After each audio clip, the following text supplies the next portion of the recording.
কমছে না সবজির দাম, চড়া মাছের দামও। সপ্তাহের বাজার দর নিয়ে বরিশাল থেকে আমাদের সাথে যোগ দিচ্ছেন সহকর্মী আলামিন। আলামিন, বরিশালের আজকের বাজার পরিস্থিতি কেমন দেখছেন? সেখানে সবজি এবং মাছের সরবরাহ কেমন, দাম কেমন? বান্ডেল থাকলে প্রতি সেনমানিতে টাকা বাঁচবে। বিকাশ সেনমানি বান্ডেল কিনে জিতুন প্রতি লেনদেনে। বিগত এক মাস যাবতই কিন্তু আসলে বরিশালে আমরা দেখছি যে সবজির দাম কিন্তু বেশ চড়া রয়েছে এবং মাছের দামও কিন্তু পাশাপাশি চড়া রয়েছে। আমরা আজকে রয়েছি বরিশাল নগরীর পোর্ট রোড মৎস্য আড়তে।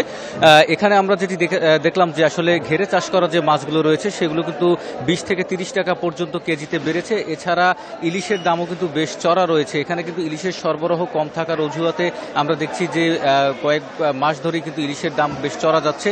কিন্তু যেহেতু সামনে পূজা, ইলিশের ক্রেতা সমাগম কিন্তু বেশি, কিন্তু সেক্ষেত্রে মাছের সরবরাহ কম থাকার কারণে কিন্তু আসলে এখানে যারা ক্রেতা আসছেন তারা কিন্তু আসলে তাদের যে কাঙ্ক্ষিত যে ইলিশ, সেই ইলিশ কিন্তু কিনতে পারছেন না। আমরা যেটি দেখলাম, এখানের ব্যবসায়ীদের সাথে কথা বললাম, তারা যেটি বলছেন যে এখন পর্যন্ত বরিশালের ইলিশের বাজারের যে পরিমাণ চাহিদা রয়েছে সেই পরিমাণ চাহিদা অনুযায়ী কিন্তু ইলিশ এই ঘাটে আসছে না, যার ফলে কিন্তু আসলে মাছের দাম চড়া রয়েছে। এর পাশাপাশি ইলিশের দাম চড়া থাকার কারণে কিন্তু ঘেরে চাষ করা যে মাছগুলো রয়েছে সেগুলোর দামও কিন্তু বেশ চড়াভাবে বিক্রি হচ্ছে। আমরা ব্যবসায়ীদের সাথে যে তথ্যটি আমরা পেয়েছি, তারা আজকে বাজার দর যাচ্ছে 900 গ্রামের যে ইলিশগুলো রয়েছে সেগুলো কিন্তু 1800 টাকা কেজি দরে বিক্রি হচ্ছে এবং 1 কেজির ইলিশ বিক্রি হচ্ছে 2200 টাকা কেজি দরে। এছাড়া 1200 গ্রামের ইলিশ বিক্রি হচ্ছে 2450 টাকা কেজি দরে এবং 500 গ্রামের যে ইলিশগুলো রয়েছে সেগুলো 1650 টাকা, 400 গ্রামের ইলিশ 1300 টাকা এবং 300 গ্রামের যে ইলিশগুলো রয়েছে 1050 টাকা কেজি দরে বিক্রি হচ্ছে। তবে বাজার ভেদে কিন্তু আসলে মাছের দাম ওঠানামা করছে। এখানে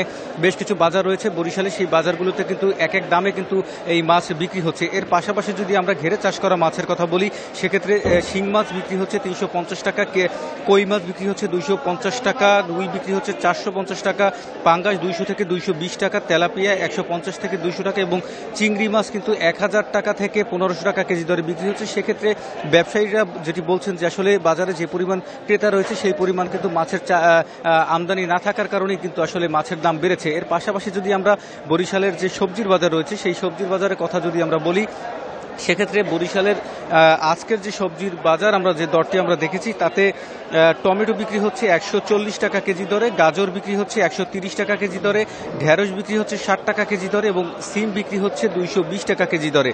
এর পাশাপাশি বেগুন 140 টাকা, বরবটি 100 টাকা, কাঁচামরিচ 180 থেকে 190 টাকা, শসা 50 থেকে 60 টাকা এবং পটল বিক্রি হচ্ছে 60 টাকা কেজি দরে। বিশেষ করে বাজারে যারা ক্রেতা আসছেন তারা যেটি বলছেন যে আসলে প্রতি সপ্তাহে মাছ এবং সবজির বাজারটি নিয়ে তারা আসলে শঙ্কিত থাকেন, কেননা যে বাজারে যে মনিটরিং দরকার সেই মনিটরিং কিন্তু এখনো তারা দেখছেন না, যার ফলে কিন্তু আসলে বাজারে প্রতিনিয়তই দাম বাড়ছে, এমনটাই অভিযোগ তাদের। সেক্ষেত্রে তারা বলছেন যে বাজার মনিটরিং করাটা জরুরি।